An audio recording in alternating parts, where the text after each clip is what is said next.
Good day, everyone. My name is Florence Ngozi Opudole. I come from a culture where community defines the people. African culture believes that a thriving community is the foundation for fulfilling life potential. We therefore place huge emphasis on making our community strong. This show is about our community and your community. African values place huge emphasis on young people, and they are included in the foundational cultural institutions available in all African countries. This is done on the premise that they are leaders of tomorrow. Inclusion of young people in the growth of communities formed part of a thriving community. From an African perspective, community is a foundational aspect of life, where individuals are inextricably linked to their social groups and are defined by their relationships within them. It is a framework for building harmony, providing meaning, and shaping moral values and identity. The show is about communities and their values, living, learning, and sharing together in harmony.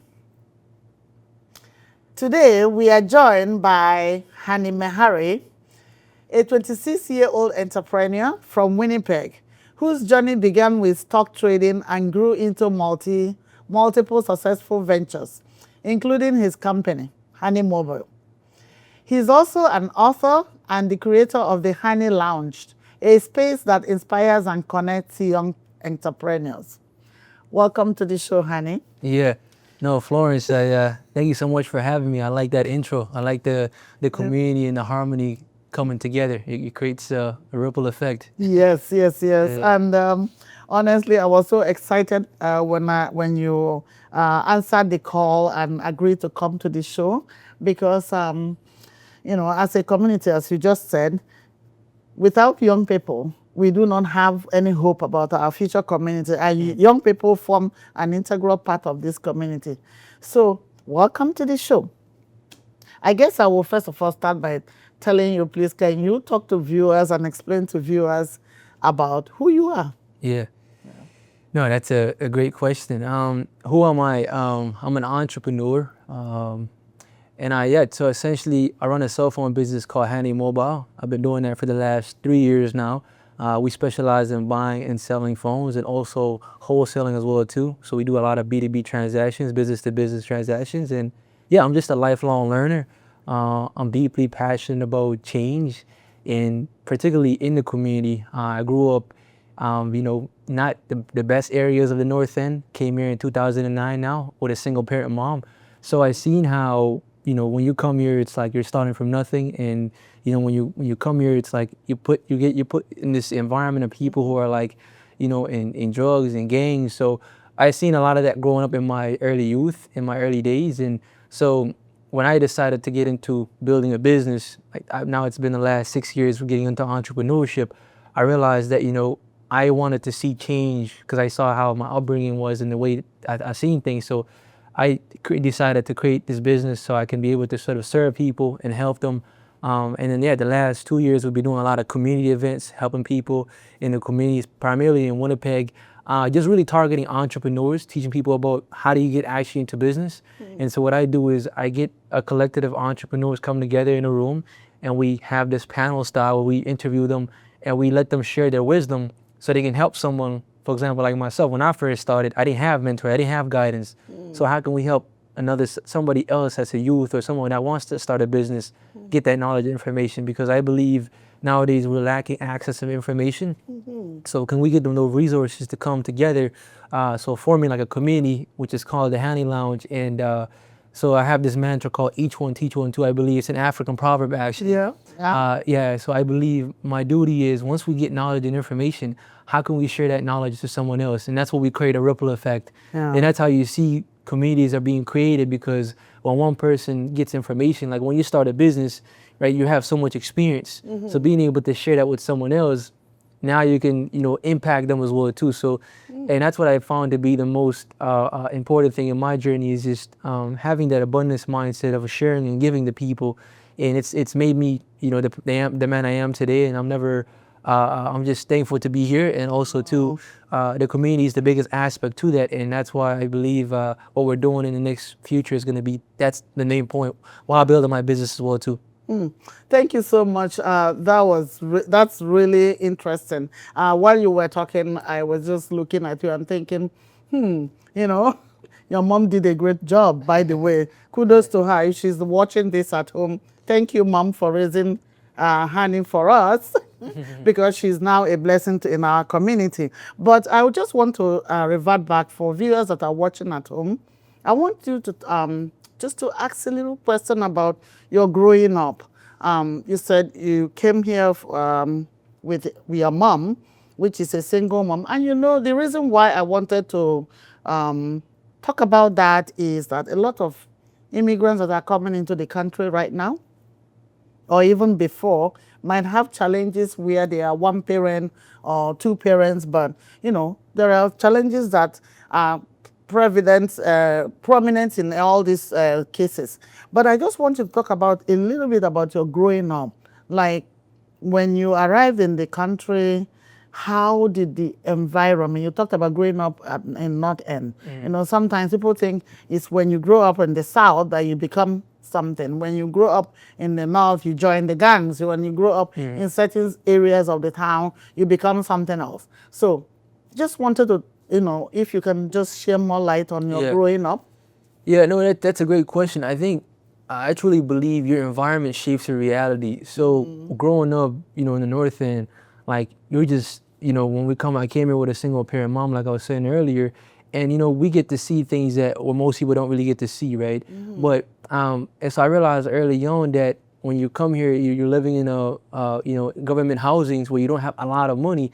So now essentially everybody is in the same room where we all have choices to make. And a lot of my friends that I came here to Canada with, they made a lot of wrong choices, right? Like some of them getting into gangs, some of them getting into just bad friends, right? Also, some of them also too ended up passing along the journey as well too, right? And these are young people, right? We're talking about 12, 13, 14 years old, right? So it's like, how is it that, you know, we come from a place where, you know, because I come from Sudan, born in Sudan, right? Being from Eritrea, it's like, we come from a place where there's already so much. Were you originally from Sudan or you were just born in Sudan? Yeah, I was born in Sudan, and then my background is Eritrean. Eritrea? Yeah, Okay. yeah. So it's like you see so much, you know, war and stuff happening back home, and then when you come here, you want to create a new life for yourself. And then it's like you get put in this environment. It's not by choice, it's because you don't have a lot. So, and you get to see a lot from that. And I think those experiences, I don't really take it for granted because I was able to see that, you know, I had to help my mom out early on. So how I escaped a lot of the drugs and the gangs, I love playing basketball growing up. So I'm a big believer in, you know, sports, and just because once you find something you're passionate about, it keeps you away from doing the bad things. So that's what I did early on. And, you know, growing up on an Aircom 95 Ellen Street, we seen a lot of that happening, but I just decided to choose a different path. I wanted to actually go to the NBA. That was one of my goals when I was a kid. I'm like, we're going to try to make it out of here, and I'm going to go all in on basketball. And that's what I found my escape to be, where a lot of my friends were doing bad things. And so I probably say that's the biggest thing that I see, that, you know, in our community is just like finding change, but also too finding leaders who are able to help the young generation of coming up. I'm glad you mentioned Ecom House. Yeah, That's because also when earlier on in the days when we first came to Canada, and when Ecom House was being set up and up and running, and I'm glad that you mentioned that again, because kudos to them to see you today being who you are. I think that speaks to the great work that some of the agencies that we have in the city are doing. And I remember they had lots of programs to support families and children that that just arrived into the country. So I'm really glad that at least you are a testament to the good work that they did. Yeah, actually that's where I discovered community. So I think I remember those days when I was like, 13, 14, there were so many different, you know, programs they had. They were teaching you how to do hip hop, like how to DJ, just playing basketball. So I think it's just, you have to, at the end of the day, nobody can really push you. There's people who can try to help you, but you know, when you're young, because you're trying to find direction. So yeah, I mean, true testament to them is just I find my tribe people there, and I was able to get into actually playing for University of Westman and different clubs that, you know, where people just, you need a lot of money to do that, but they were able to sort of help with those resources. So thankful for that part, but you know, of course, that's the, to me, aspect. That's a good shout out to Acom House. Am I right? It's called Yeah, Acom House. I don't know. I think they changed their name now, but that's what I remembered. And thank you guys for what you are doing out there. It takes a lot of hands to make a community grow. And today we are shining lights on a young man from the African community, Hanny Mehari, who is an entrepreneur and has joined us today to talk to us about how young people can help build a community as he's doing. So thank you again, Hanny, for being here. Another question I want you to share to viewers is, was there anything that, you know, as a young person, people expect you to, oh, go do this, go do that, go do that. There is a lot of advices on what you can do and what you cannot do. But what was that light bulb moment that made you decide, I'm going into business instead? That's actually, yeah, the thing is, for me, I was telling you earlier, I was actually a student athlete. So I played basketball growing up. And by the time I graduated in 2018, I actually had a scholarship to go play in Ontario. So I always felt like, you know, there was so much that I could do, because my parents wanted me to become a doctor. My mom was always a heavy advocate of education, but I felt like, you know, I was so in love with playing sports that I felt like, you know, I was just going to school just to play sports. So essentially, how I found this idea of getting into business, which is, I believe it's just self-knowledge, because, you know, I think education is good, but you also need self-knowledge where, you know, you're just discovering things. So I think to be where I am today as an entrepreneur, a lot of it is just curiosity. So by 2019, I had, you know, discovered Rich Dad Poor Dad. In that book right there, it was really the foundation to getting to my mindset. Rich Dad Poor Dad, yeah. So when I started reading that book, I saw how a lot of the things, there was so much similarities in that book, but essentially it's just being curious. And then when I discovered that book, I started reading other books, like, you know, I started reading about the stock market, you know, studying about Warren Buffett, right? And then I realized that, you know, there's so much education that I was missing because I just discovered a topic, which is finance at the time. But once you go on that journey, you just become a learner. And I think back to going to school, I just felt like, you know, I was just being, they wanted me to just do one curriculum and just focus on that. But when I got into business, I just realized there's so much avenues that I need to learn, and there were so many things that I didn't know, and I had to learn even more. So yeah, you know, but the interest was there to do exactly, the business. exactly, yeah. And I think it's the interest that prop one up to continue.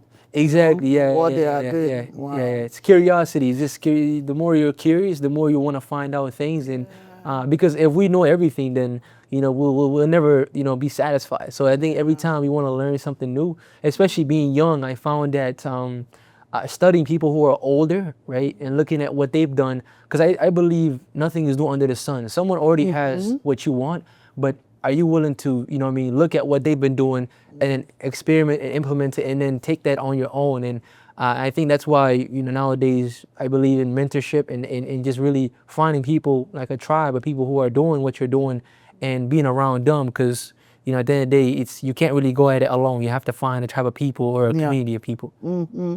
Well, that's interesting. You know, when you were talking, I was just I'm imagining myself with my own sons at that age that you are telling me I want to go into business. Yeah. You go, as an African parent, I can imagine what your mom will be thinking. Are you serious? What are you talking about? Go to school.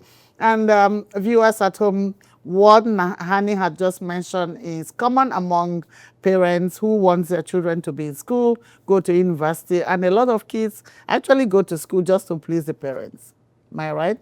And I think today, Hanny will be able to enlighten us more on taking time to study our children at home and see exactly, you know, allowing them the space to do what they want to do.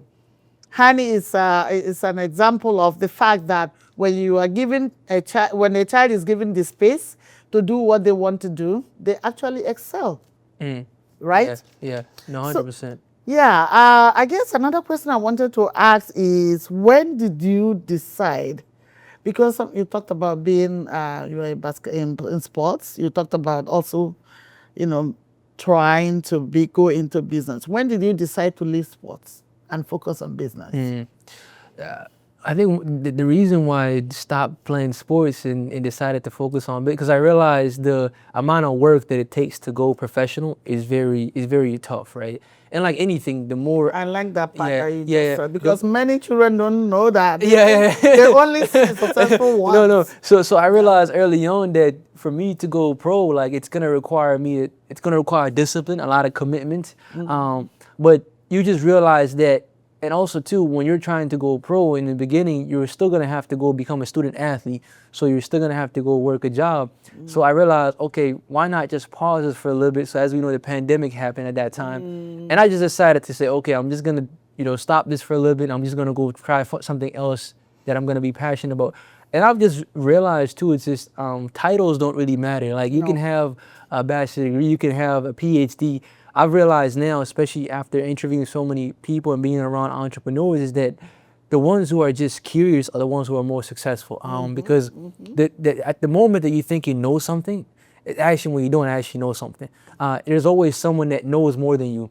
And so to pick an avenue that you're actually skilled with is going to be important. And if you tell someone to do this and that's not something you want to do, it's like you can't really, like that's why people go to school, but it's like they feel like it's taking so much longer because time too. You can't get that time back. So how can you find something that you like and you like doing? So for me, I got into sales, and then after that I got into marketing, then I got into building systems with my business now. So at every single stage, I was always learning one thing, and I was learning another thing. And that's not because I knew that, I figured everything out. I had to learn that, okay, I actually want to do sales because I wanted to talk to people. I had a fear of talking to people, so I wanted to work on that. So, and once you challenge yourself, good, dude. yeah. So once you challenge yourself, you realize that it's just so many things out there, and I think it's just it's the way life is designed. You never know that when you get older you'll go back to doing things that you're younger as well too. Because when I was young, around like 15, 16, I was actually an entrepreneur as well too. So a lot of the things that I've been able to sort of learn has just became from me being young and then implementing it now when I'm older. And so when you look back, you can actually see, oh wow, like this is actually pretty cool because you can see the trajectory. And so that's where I find like the fine lines are. If I may jump in there, how can you describe your journey so far? Is it challenging? Is it lots of hard work? Is it depressing? Because sometimes are there moments you regret ever doing this? Yeah.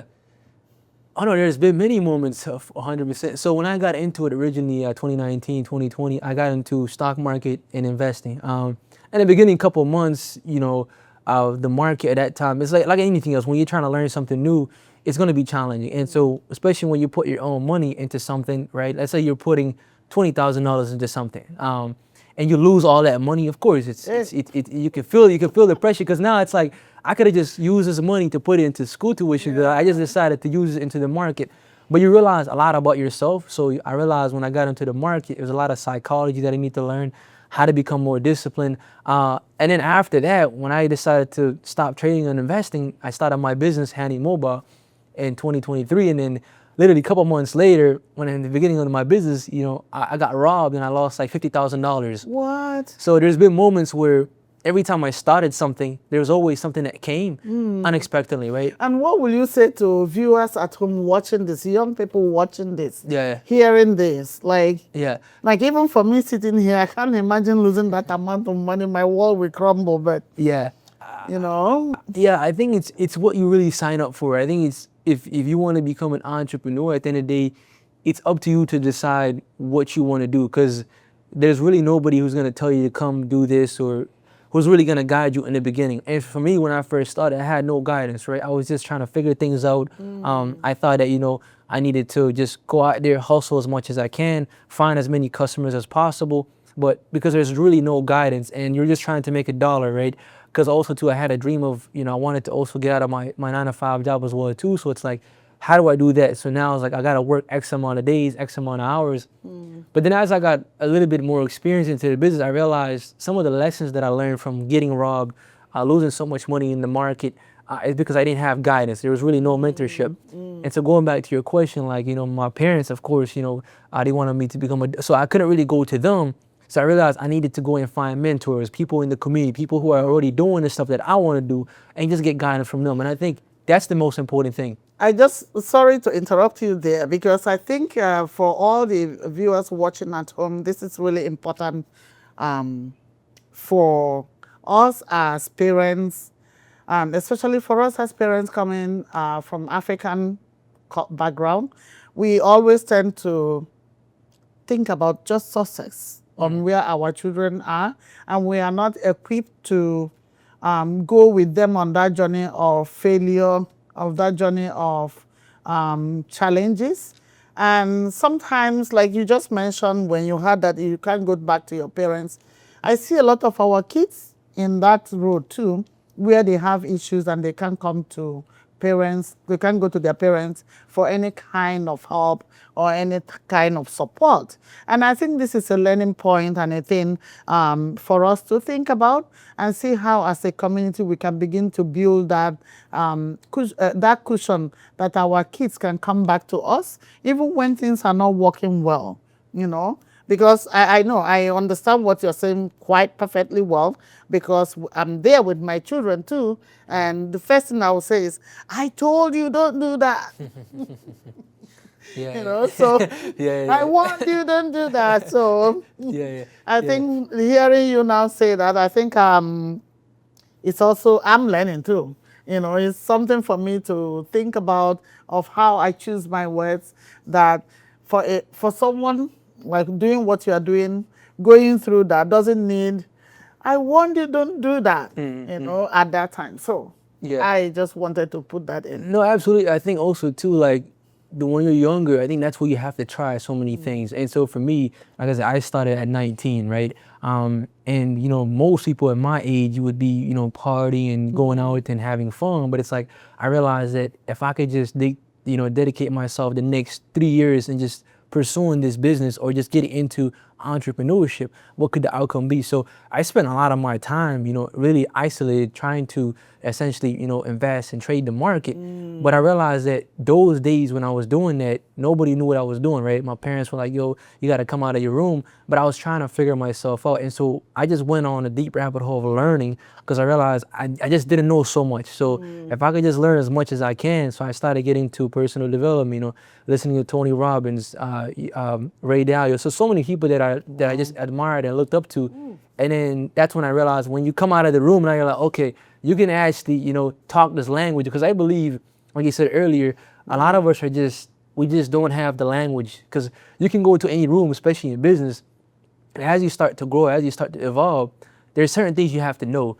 So when I first started, like, for example, HannyMobile, like understanding profit, understanding loss, right? EBITDA, COGS, right? Like those are things I didn't know about, because I felt like, these are terminologies that people who are very advanced knew. And so when you start getting into a business, in the beginning, you're just hustling, you're buying and selling, but there's terminology, there's words that you have to understand. Because when you come to sit on the table and now you have investors, people who want to invest into your company, how can you talk the same language as them? So you got to know your numbers, right? You got to know how much are you buying your product for, how much are you selling it for.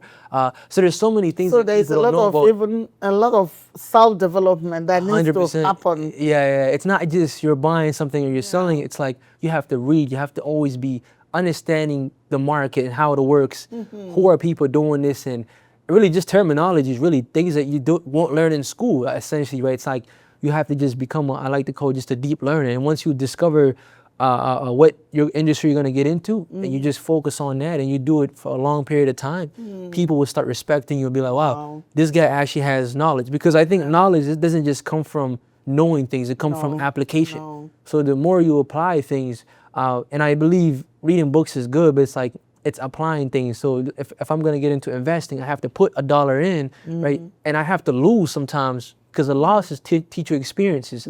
Same thing with a business. When you're starting a business, In the beginning, I probably say the first couple years, you're not gonna make any money. Most people assume, oh, you just make money and that's all you do. What they don't know is you're working X amount of days to be able to make money. And it's like, you're not gonna become successful right away, but there's so many lessons that you learn along the journey that you can't really teach that in the book. It's application. So, because I believe courage comes before confidence. So if you have the courage to just go for it, you know, you're guaranteed to see a result. What most people do is they're waiting for the perfect moment to start something, but it's like, you know, the perfect moment doesn't happen. Like I told you, if I wouldn't have started my business and been through that experience of losing X amount of dollars, it wouldn't have really propelled me to become who I am today. So you have to go through those things, and it just comes with understanding where you are, right? And the courage really is just, you know, are you willing to lose that much money and then still get back up? Because it's most people in that stage would probably quit, right? They'd be like, oh, this is too hard. I want to just go back to my comfort zone. But you realize your comfort zone, you never really grow there. When you do uncomfortable things, that's actually when you grow. So, and every time you test yourself, that's really when you find out who you are, I believe. And that's what I feel like for me has gave me transformation, because it's like, you know, it doesn't just happen from, you know, doing affirmations or reading a bunch of books. It's applied knowledge. I feel like that's the most important thing. And I think, again, you know, just watching you and hearing you talk, that inner motivation, and that's what I'm so surprised at. I'm wondering if you can share with viewers at home how and where you get your inspiration from on a daily basis to continue doing, even when you lost money, when you were robbed, you know, when you see yourself back down. Like, how do you pull yourself up? What are your motivations at that point? At that time? Yeah. That's a great one for sure. Or how do you motivate? How do you didn't have a mentor, as you told us, and you didn't have somebody that you can call and say, this is happening to me. It's just you. So, and that is the most interesting part of you and your story. Yeah. That you did it just by yourself, you know? Yeah. So I'm just curious to know how do you get the inspiration to continue doing what you're doing on a daily basis? Yeah. Actually, I did actually get a mentor. So after those incidents that happened, I realized that I need to go find someone in the community that can help me. And so, really what it really is just understanding what your why is, right? And so your why could be, you know, like I was telling you earlier, you know, coming here from, you know, a third world country, right? Seeing my mom struggle in the beginning a lot.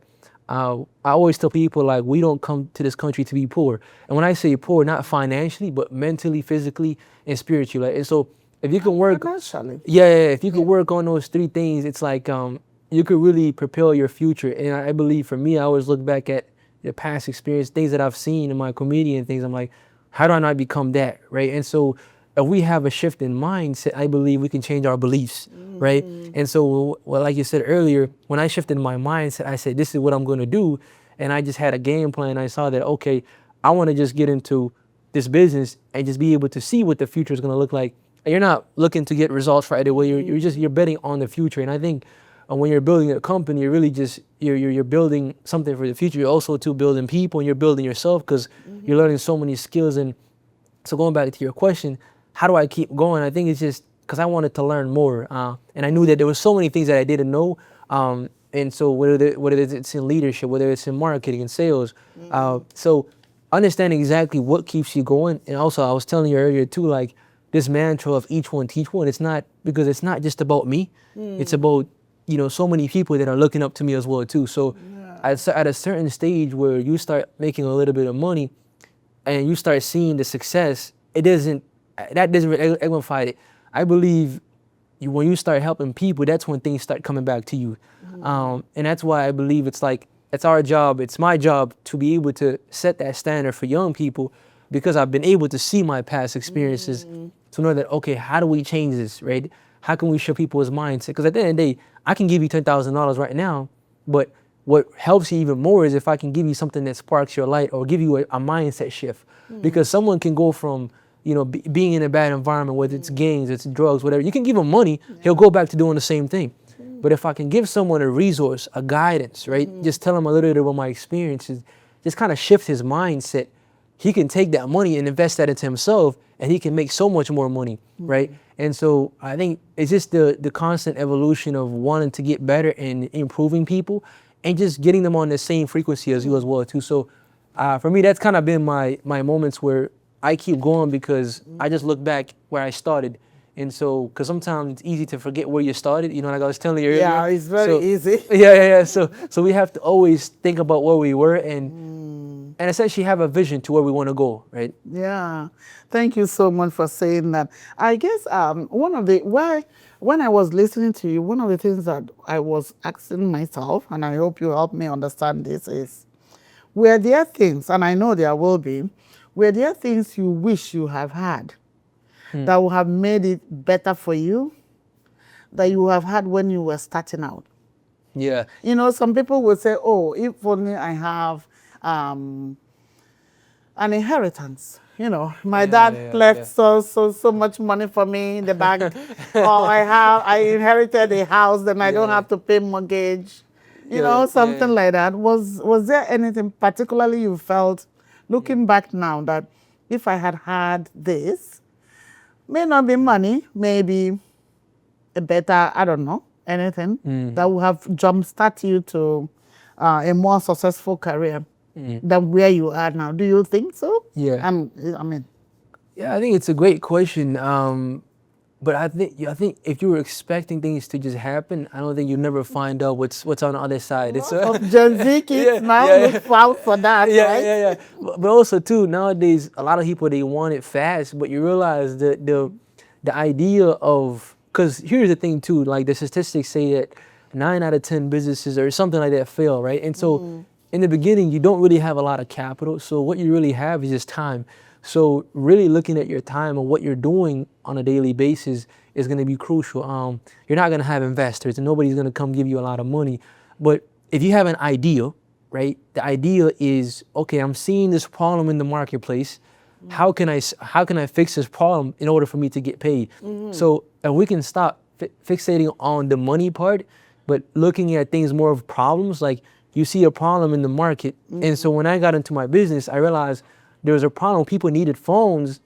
And if I can supply them with phones and just figure out where I can get the phones from, like how to negotiate, how to price match, if I can solve that problem, then for sure I can just, make so much money on the back end. But it's always just serving people. And then, you're not going to have people in the beginning, but it's like you have to be willing to do things that are going to sort of, challenge you a little bit. Because, like I said, when I started my business too, I started with $365. So Wow. I know what it's like to start from literally just a small capital. But what it really comes down to is just your ability to see something when nobody else sees it. Like I was telling you earlier, people are gonna tell you, "Oh, this is crazy. This idea won't work," but you have to believe in yourself, because at the end of the day, no one is gonna believe in you. But if you can believe in yourself, 100%. Once you start, they say that once the train starts, nobody's coming with you.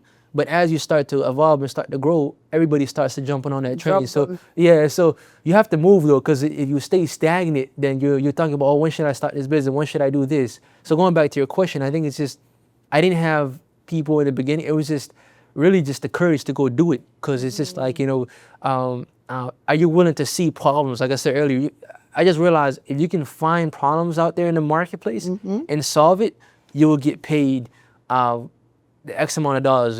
That's what I feel like it is for me. And you can start with little and you can come up with a lot. But just the mindset is really the importance there for sure. Thank you so much. Viewers at home, you are watching Multicultural channel, and our guest today is Hanny Mehari.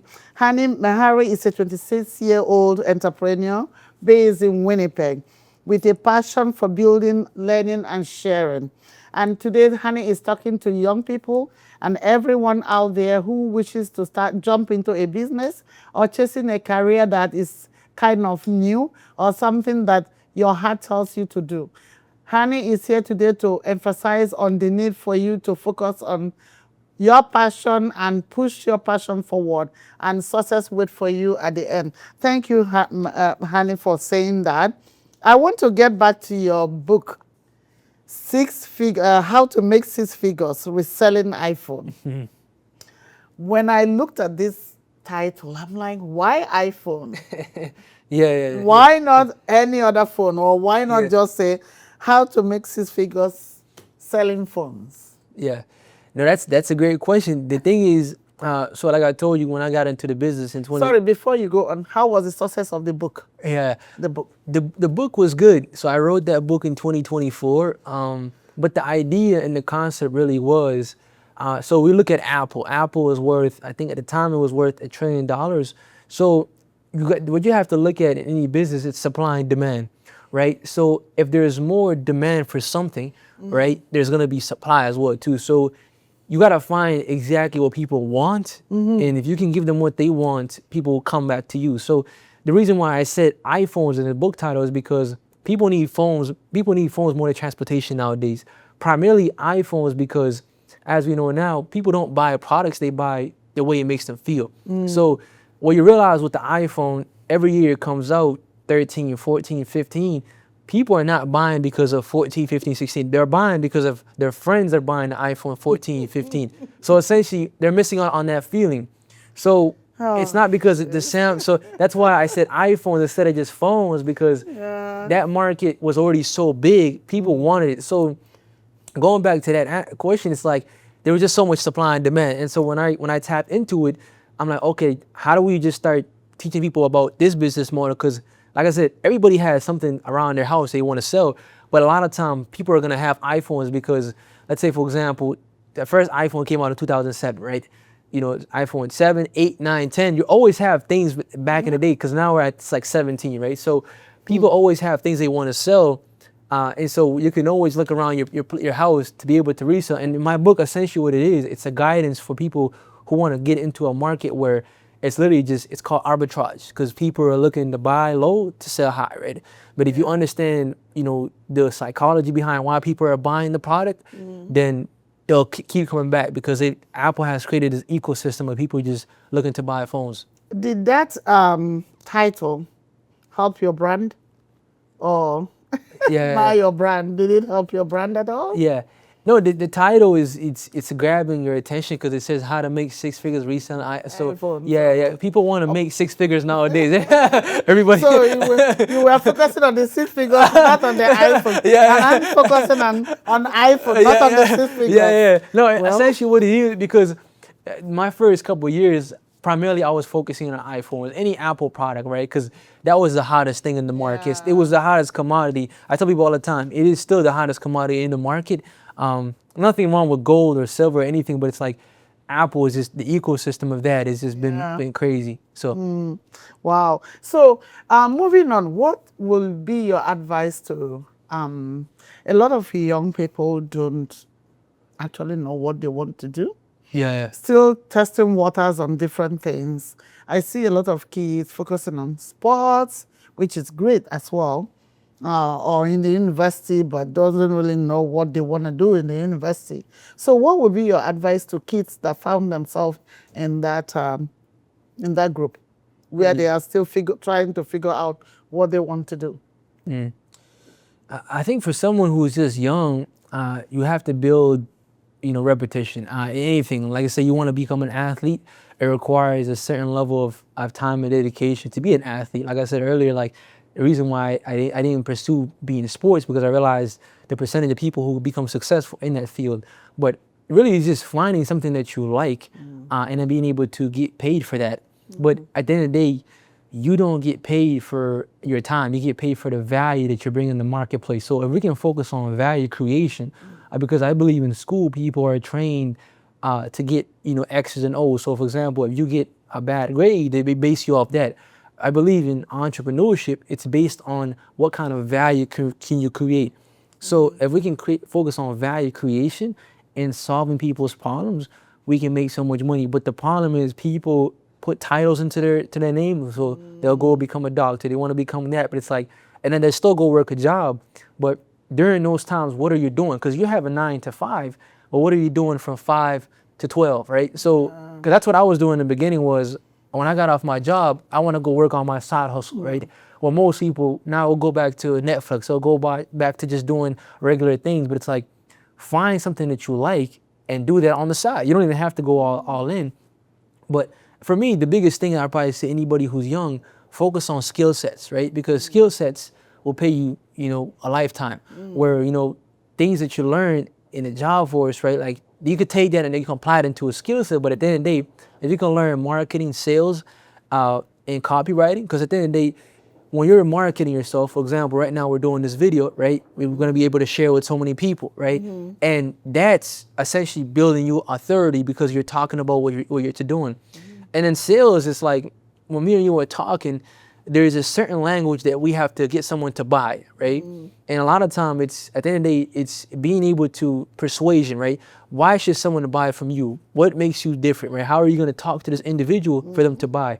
And then the copywriting piece is just like, nowadays everything is digital, right? So being able to effectively type things and be able to share it with the world, you can get paid so much for doing that as well too. There's freelancers, people online who are making so much money nowadays because they've understand that market. So understand what you want to do, and don't let someone else put a title on you, because you might spend 3 years going education route, but then by year 3, you're like, oh man, this is hard because I'm doing so many. And I talk to a lot of young people nowadays, they're juggling 3 things. They're working like 3 jobs, and then they're trying to become, then they're trying to go to school, but it's like, how do you have time? Because I believe our only currency is time.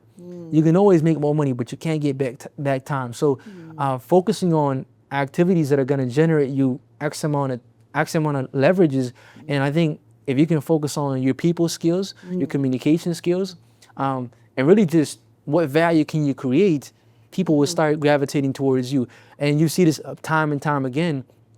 How much hours you put in does not determine your value, right? Someone could be smart, but they just won't know much, right? And then so it's like, I think it's just that's the missing piece. I probably say for young people out there, just maybe it's you want to become an athlete and you can monetize that nowadays with social media. So many different ways to go about it, but really just identifying what is your cornerstone, what is something that you want to do. And I believe I'm actually a big believer in faith in God, and without finding faith, that wouldn't have been who I am today as well too. Because I believe, we're all here to do something meaningful, and so when we look, each individual is designed differently, right? Me, for example, I was telling you, when I growing up, I was an introvert, so I didn't really like talking to people and doing that. Well, look at you now. That's what I'm saying, yeah. So once you find out your gifts and your talents, you can start sort of doubling down on it. But we all have gifts, we all have talents, but oftentimes what really separates us, people who are going to go after their gifts, is that there's going to be environments, there's going to be distractions. So how can you pull yourself out of those environments to become the person you are? And you can look back and see people who have so much talent who are not using their talent. So you have to maximize your gifts and not waste it, because I believe from 19, right now I'm 26, it's the time where you should be building, right? There's no, I think people talk about work-life balance nowadays, but that doesn't really exist, because when you're younger, this is when you have so much tries to try things, to fail, to just experiment things and really just go after what you believe in. Because if you never try things, then how do you expect to get an outcome? No. Nowadays, people just want something, but it's like they're not trying it, and they're, well, oh, it's not working. It's like you haven't done enough, and it just comes down to repetition. I'm just listening to you. I'm just thinking, oh boy, for me as a parent, with also young people in my home, I have kids that are now adults. Yeah. But I know one of my sons didn't want to go to school, wanted to become a builder in the construction thing. And I'm like, oh, I still think he's making the wrong decision. So now hearing you, I'm thinking, okay. So with that note, I'm just curious to ask, how did you get any support from your community in terms of when you were telling them you're doing this business? How do they feel about it? Yeah, there's a lot of communities in Winnipeg. So me being from Eritrea, we have a lack of... Your community is good as business, though. Yes, we are. So. Yeah, we run a lot of the convenience stores in Winnipeg, for sure. We got a lot of convenience stores. I guess that's the wrong question. You guys are good in business. Yeah. Because it's like anything else. It's when you come here now, you have to start something. You don't really know where to go, right? There's really no guidance. So going back to your question, I think the biggest shift for me has really been, like I said, finding people, like-minded individuals. Because when you start, let's say, a business, it's very easy to get sidetracked of people who are doing something else. But if you can find your group, like your audience of people, like, now I can connect with an entrepreneur. We can connect on a much deeper level compared to someone else who's, let's say, doing it in different industries. So really finding your tribe of people. And in Winnipeg, you have a lot of that. There's so many different communities. And the reason why I started the Hanny Lounge, which is we started doing that last year, I saw. Where does this take place? Hanny Lounge. Yeah. So Where this does takes it- this is it takes online? place. Yeah, this is an in-person networking event where it's actually in Osborne, 196 Osborne. Shout out to Table Space. So How yeah, often do you do, so that viewers at home will get the information? Like, I wanted viewers at home to get the accurate information. Like, how often does it happen, and where does it happen, and how do viewers reach you if they want to connect with you? yeah, definitely. So the events, they happen once a month right now. Once a month. But essentially once a month, every last end of the month. And what we do essentially is with a panel style where we bring different entrepreneurs. And when we're bringing these entrepreneurs, these people who've been in business for 15, 20 years sometimes. We've had someone like CACTUS who owns 7 Tim Hortons franchises in the city of Winnipeg, who's doing big things. So I'm able to connect with business leaders and entrepreneurs in the city because I realized that as someone who's young running this business of cell phones, people put titles on you like, oh, you're just a cell phone guy. You're just this person. But what I realized that I don't have to be that person. I could be someone even much more. And so I saw the dynamic where in the marketplace, everybody wanted to eat alone. It's like nobody wanted to come together. So I realized, okay, let me create this atmosphere of like-minded individuals coming together. And also, too, what happens is that once you start building a network, you create a ripple effect. So when I connect one person to another person, they become their relationship even gets even closer. So now people tie back to me because they say, oh, Hanny's the one that connected me to this person. So when I'm creating these communities, I'm not just doing it for myself. I'm doing it because, I want to become a person that actually just helps people, but connects people to opportunities, jobs, resources. Because there's so many business owners out there or people who have successful businesses, but if you can come and connect with them and give them value, help them out in exchange for what you want, because nowadays everybody wants a job, but this is your chance to come meet these people because they have jobs. They're employing so many people. There's also that perspective as well too, but you have to be willing to show up. And showing up meaning you can't expect things to happen right away. They're going to take a little bit longer. And that's been the biggest thing about the community, and that's why the Each One Teach One mantra I was telling you earlier is something that we base the community, the events around a lot. Is just when you get knowledge or information, how can you pass that knowledge on to somebody else? So, and that's what it's like for me as someone who's younger, bringing these entrepreneurs together. Wow, thank you so much. So if viewers at home want to get a hold of you or get in touch with you, how can they do that? Yeah, so you can find me on all social media platforms at Hanny Mehari. So that's TikTok, Instagram, YouTube. Yeah, we're doing everything, and that's kind of what it is. Yeah. Thank you so much for being here today. And HannyMehari.com. Hanny spelled at Hanny, and Mehari is Mehari. And you can find that out on the website as well. So before we conclude this show, I just wanted to ask if we are asked to make a wish, what would that wish be? What would that wish be? Up to you. Yeah. That's any kind of wish. Yeah. I'm not gonna be selfish, right? You can. It's a business. Yeah. My wish is, I want to help thousands of Black people escape and get freedom, and I think it's just because I believe there is a lack of, probably say, guidance. Because going back to what I was telling you earlier, I've seen how the environments that I grew up in, there are so many things that I saw that I don't want people to go through the same thing. And so the reason why we're talking about, I was talking so much about entrepreneurship and becoming a person that people want to admire and follow is because your character, your development, that's what you really care about.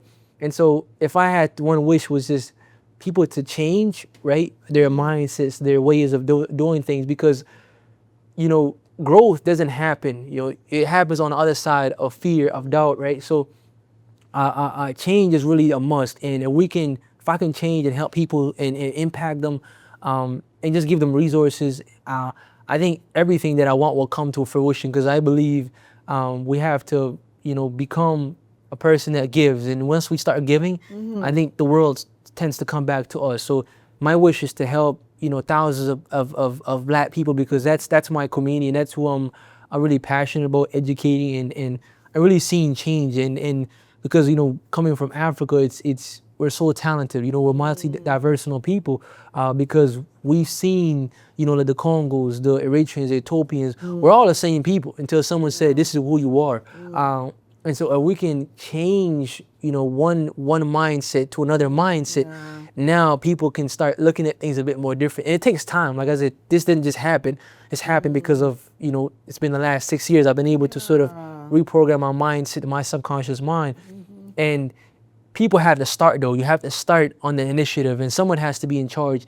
And that's why I believe in leadership, and people don't just follow someone because the titles, whatever it is. They follow someone the way their character is, their upbringing, right? All the things they've been through. And so that's my wish. My wish is to make an impact and just serve and, you know, help as many people as possible. And what do you hope to be in future? The future. The future. Where do you see yourself in future? Yeah. The future for me is probably going to be where I'm building an ecosystem of my business is expanding, and I'm moving across Canada, whether it's in the USA, whether it's just overseas. Like I said, it just really just expanding, because Winnipeg in Canada is one market. There's always a bigger market out there. Market, you know what I mean? So every time you start to see a little bit of opportunity, success, any industry, you see that there's way more people who are doing things. Because let's say, for example, in the USA, there's one state, 50 million people, right? So it's much bigger people. So and in Winnipeg, I think we're crossing 1 million now. So it's just capitalizing on the opportunities that's out there and just getting into certain rooms and just never being afraid. I think that's what I feel like the future is, and just, you know, growing my business, and also to growing the community aspect of it, and helping my family, you know, essentially, you know, come out of, let's say we can go to Hawaii or go to the beach someday, you know what I mean? That would be lovely. You know, or we take the whole community. Would be happy about that. Or we take the whole community with us, you know, we never know. There you go, Well, thank you so much for being at our show today. Viewers at home, you are watching You Multicultural, and our guest today is Hanny Mehari, who is an entrepreneur. Today, he highlighted the need for us to work as community and to help each other grow. As a young man who came to Winnipeg with a single parent, he rose to become a businessman and an author. And today, he's championing leadership and growth through bringing youth together to talk about how they can look at their inner self and build skills in their life that can help them through all the challenges that they might be facing, and also to follow their passion. Hanny has continued to provide spaces for young people to speak, to know each other, and to connect with each other. Hanny has been working towards teaching young people in our community to grow in their own spaces, and also to work hard. One of the things that he has mentioned is to ensure that all your time is spent wisely. Thank you, viewers at home, for watching You Multicultural channel. Please join us once again next time for another wonderful show. Thank you.